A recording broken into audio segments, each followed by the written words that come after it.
Eşqinə xəstə düşmüşəm, sən də mənim dərdimə dərman kimisən.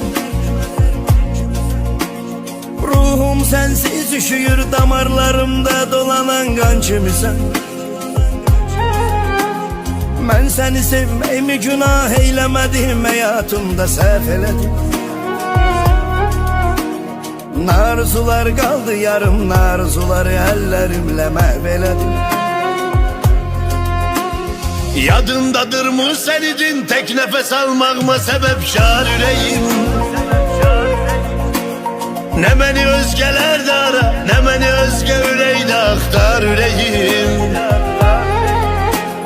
Qənim kesildim mənə, sən qəstimə durdun, qəti düşmənim kimi.